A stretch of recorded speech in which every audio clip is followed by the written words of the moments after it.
increase our concentration in our studies. Very good. पढ़ाई में concentration कैसे बढ़ाएं? सबसे बड़ी समस्या यही सर। आज के दौर के बच्चे के सामने सबसे बड़ा चैलेंज है, और ये चैलेंज इसलिए आया क्योंकि कंसंट्रेशन को समझने से पहले अपन को डिस्ट्रैक्शन को समझना होगा, और डिस्ट्रैक्शन में सबसे बड़ा रोल इसका है। इस समय देश में नशा मुक्ति केंद्र चल रहे हैं, और मैं ये मानता हूं कि आने वाले 4-5 साल बाद में इस देश में मोबाइल मुक्ति केंद्र चलेंगे। लिख लेना जाकर के नोट में, क्योंकि हम जब सोशल मीडिया पर चीजों को स्क्रॉल करने के लिए बैठते हैं, 2 घंटे आप उस पर बिता लो और 2 घंटे बाद अपने आप से पूछ लो कि मैंने क्या देखा। आप खुद को ही जवाब नहीं दे पाओगे, दूसरे को जवाब देना तो बहुत दूर की बात है। इसलिए आपको मोबाइल से बच करके रहना है। मोबाइल आपके लिए समस्या भी हो सकता है, समाधान भी हो सकता है। चीज ये बुरी नहीं है, इसका इस्तेमाल बुरा है। इसका इस्तेमाल बुरा है। अगर आप इस पर गेम खेलते हैं, अगर आप इस पर सोशल मीडिया यूज कर रहे हैं, तो you are killing your time. सिवाय डिस्ट्रैक्शन का आपको कुछ नहीं मिल रहा है। और अगर आप गूगल पर जाकर के कुछ अच्छा सर्च कर रहे हैं, इसका मतलब आपके लिए टूल की तरह काम करेगा, आपके लिए एक एसेट की तरह काम करेगा, आपके लिए एक संसाधन की तरह काम करेगा। तो पहली चीज तो यह कि जितने भी डिस्ट्रैक्शन वाली चीजें हैं, उन सब से आपको दूर रहना है। दूसरा, आपने साइंस में पढ़ा होगा कि लेंस 2 तरह के होते हैं, उत्तल और अवतल। पढ़े हैं?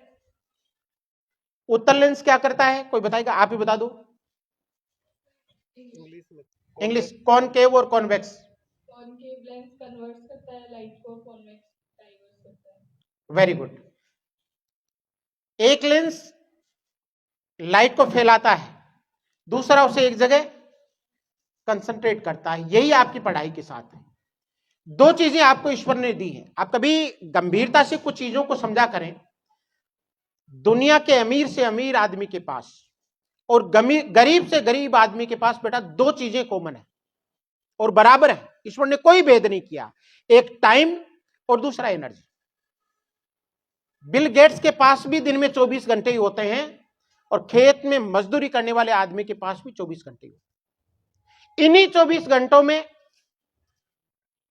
ट्रंप अमेरिका जैसा देश चला रहा है, मोदी भारत जैसा देश चला रहा है, भजनलाल जी राजस्थान जैसा प्रदेश चला रहे हैं, एक जिले का कलेक्टर अपना जिला चला रहा है, ओम जी सर अपना स्कूल चला रहे हैं, हम अपना कोचिंग चला रहे हैं, आप अपनी पढ़ाई कर रहे हैं। इन्हीं 24 घंटे में पढ़ करके कोई बोर्ड को टॉप करेगा, कोई फेल भी होगा।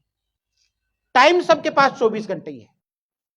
दूसरा, एक पर्टिकुलर एज ग्रुप में एनर्जी भी एक जैसी होती है। आपकी और हमारी एनर्जी में फर्क हो सकता है क्योंकि एज गैप है, लेकिन आपकी उम्र के बच्चों में एनर्जी लगभग एक जैसी होती है। भले ही आप बादाम खाएं, भले ही आप रूखी रोटी खाएं, कभी नोटिस कर लेना, ज्यादा फर्क नहीं है। और सफल होने के लिए यही 2 चीजों चाहिए हमें, टाइम और एनर्जी। और जो आदमी अपने टाइम और अपनी एनर्जी को 100% कंसंट्रेट कर लेता है, वह आदमी जिंदगी में सक्सेसफुल हो जाता है। अब पढ़ाई के लिए कंसंट्रेशन के लिए जरूरत किस बात की है? आप बच्चे कई बार मेरे पास आते हैं कि सर टाइम मैनेजमेंट नहीं हो रहा, टाइम टेबल बना करके दो पढ़ाई का। मैं इस चीज के सख्त खिलाफ हूं। आपके टीचर्स भी शायद हो सकता है मेरे से नाराज हूं। मैं टाइम टेबल बना करके पढ़ने के सख्त खिलाफ। टाइम टेबल कुछ होता ही नहीं है। अगर बनाना है तो अपनी टारगेट टेबल बनाओ। और टारगेट टेबल क्या है कि मुझे आज फिर साइंस में ये पढ़ना है, मैथ्स में ये पढ़ना है, एसएसटी में ये पढ़ना है, इंग्लिश में ये पढ़ना। आपका टारगेट सुबह उठ करके फिक्स हो जाना चाहिए, और रात को सोने से पहले उस टारगेट को पूरा करके सोना है। कंसंट्रेशन अपने आप बढ़ जाएगी। वरना बच्चे क्या करते हैं, हमारे हॉस्टल में बच्चे रहते हैं, बच्चों को सेल्फ में बिठाते हैं। एक बच्चा है जो 3 घंटे सेल्फ में पढ़ा दो, एक पेज नहीं पलटा उसने, बुक लिए बैठा है। टाइम टेबल तो उसका भी है कि सुबह 7 से 10 सेल्फ में पढ़ना है, बैठना है, लेकिन पेज एक नहीं पलटा। और एक बच्चा है जो 3 घंटे में 3 चैप्टर कवर कर लिए उसने। तो मुद्दा टाइम टेबल नहीं है, आप डेली की अपनी टारगेट टेबल बनाएं कि मुझे आज ये सब्जेक्ट में ये करना है, और जब तक वो पूरा नहीं हो जाता तब तक सोना नहीं। हाँ, ये जरूर है कि टारगेट टेबल अपनी पोटेंशियल के अनुसार बनाएं। ऐसा नहीं कि एक दिन में पूरा सब्जेक्ट रिवाइज कर लूंगा, फिर दबाव में आ जाओगे।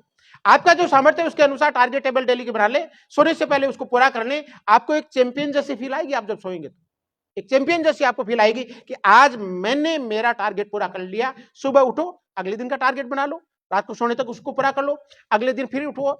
मैनेजमेंट ये कहता है कि आपको बड़े काम करने की जरूरत नहीं है, छोटे छोटे कामों को बड़े ढंग से करने की जरूरत है। आप बड़े टारगेट को छोटे छोटे टुकड़ों में बांट लो कि आज मुझे ये करना है, रात तक उसको पूरा कर लो, अगले दिन की फिर प्लानिंग कर लो। ठीक है।